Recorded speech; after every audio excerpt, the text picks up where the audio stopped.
Women's day ആയിട്ട് നിങ്ങളുടെ അടുത്ത് രണ്ട് വാക്ക് പറയാണ്ട് എങ്ങനെയാ പോവുക? അതുകൊണ്ട് എത്ര തിരക്കുണ്ടെങ്കിലും ഇന്നൊരു വീഡിയോ ചെയ്യണം എന്ന് ഞാൻ തീരുമാനിച്ചു. So first of all wish you a very happy women's day to all my beloved ladies. അപ്പോഴേ മറ്റുള്ളവരുടെ ലൈഫും വേറെ വേറെ എക്സാമ്പിൾസും ഒന്നും പറയാണ്ട് എൻ്റെ ലൈഫിൽ ഞാൻ എക്സ്പീരിയൻസ് ചെയ്ത ഞാൻ പ്രൗഡായ ഒരു മൊമെൻറ്റ് നിങ്ങളുടെ അടുത്ത് ഷെയർ ചെയ്തുകൊണ്ട് ഈ വിമൻസ് ഡേ ഒരു മെസ്സേജ് തരാം എന്ന് ഞാൻ വിചാരിച്ചു കേട്ടോ. സോ നമുക്കൊരു ചായ കുടിച്ചാലോ?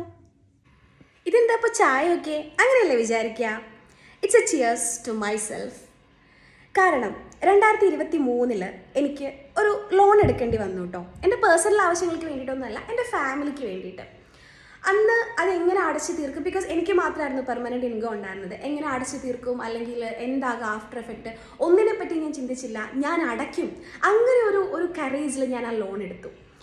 അങ്ങനെ നീണ്ട 3 വർഷങ്ങൾക്ക് ശേഷം ഞാൻ ആ ലോൺ ക്ലോസ് ചെയ്തിരിക്കുകയാണ് കേട്ടോ. എല്ലാ മാസവും സാലറി ക്രെഡിറ്റ് ആകുമ്പോൾ എൻ്റെ ചങ്കിലൊരു പിടപ്പാണ്. 1-ാം തീയതി എങ്ങാനും പബ്ലിക് ഹോളിഡേ ആയി കഴിയുമ്പോൾ എനിക്ക് ഭയങ്കര ടെൻഷനാണ്. സാലറി ക്രെഡിറ്റ് ആയ എൻ്റെ ഫസ്റ്റ് പരിപാടി എന്ന് പറയുന്നത് ആ ലോണിൻ്റെ എമൗണ്ട് അങ്ങനെ അങ്ങ് വിടുക എന്നുള്ളതായിരുന്നു. അപ്പോൾ ഈ മാർച്ച് മാസത്തിൽ, അതായത് ഫെബ്രുവരി കൊണ്ട് ഞാനത് ക്ലോസ് ചെയ്തു. ഈ മാർച്ച് മാസത്തിൽ ഞാൻ സാലറി ക്രെഡിറ്റ് ആയോ ഇല്ലയോ എന്ന് പോലും ഞാൻ നോക്കിയില്ല. ബിക്കോസ് എൻ്റെ ലൈഫിലെ ഒരു വലിയ കമ്മിറ്റ്മെൻറ്റ് എനിക്കിത് ചെയ്ത് തീർക്കാൻ പറ്റിയ എൻ്റെ ഫാമിലിയോടുള്ളൊരു കമ്മിറ്റ്മെൻറ്റ്.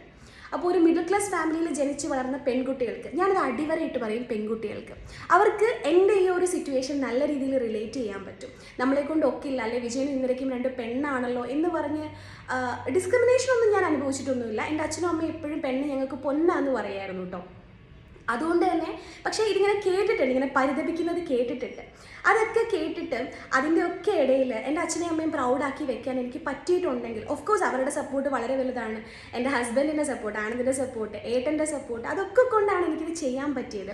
ബട്ട് സ്റ്റിൽ ഞാൻ അന്ന് അങ്ങനെ ഒരു ഡിസിഷൻ എടുത്തില്ലായിരുന്നെങ്കിൽ എനിക്കിന്ന് നിങ്ങളോട് ഇത് പ്രൗഡായിട്ട് പറയാൻ പറ്റില്ലായിരുന്നു. അതുകൊണ്ട് നമ്മൾ പെണ്ണാണ്, അല്ലെ എന്നെക്കൊണ്ട് പറ്റില്ല, അങ്ങനെയൊന്നും വിചാരിക്കരുത്. എല്ലാ ദിവസവും നമ്മൾ നമ്മളെക്കുറിച്ച് പ്രൗഡായിരിക്കുക. ഈ ഒരു ഡേ എന്നല്ല കേട്ടോ, എല്ലാ ദിവസവും നമ്മൾ നമ്മളെക്കുറിച്ച് പ്രൗഡായിരിക്കുക. നമുക്ക് ചെയ്യാൻ പറ്റാവുന്നതൊക്കെ ചെയ്യുക. If I can do, of course definitely you can do. Okay, അപ്പോൾ ഇത് തന്നെ നിങ്ങൾക്കൊരു മെസ്സേജ് ആയിട്ട് തരാമെന്ന് വിചാരിച്ചു. ഒരാൾക്കെങ്കിലും ഒരാൾക്ക് ഒരു ചെറിയ മോട്ടിവേഷൻ ആകട്ടെ എന്ന് മാത്രം. അപ്പോൾ ഈ മാസം എൻ്റെ സാലറിയിൽ നിന്ന് ആ ലോണിൻ്റെ പകുതി പോയില്ല കേട്ടോ. അതുകൊണ്ട് അതിൽ ഞാൻ പ്രൗഡാണ്. എന്നെക്കുറിച്ച് ഞാൻ എപ്പോഴും പ്രൗഡാണ്. നിങ്ങളും നിങ്ങളെക്കുറിച്ച് പ്രൗഡായിരിക്കുക. അപ്പോൾ അത്രയേ ഉള്ളൂ. ടാറ്റാ.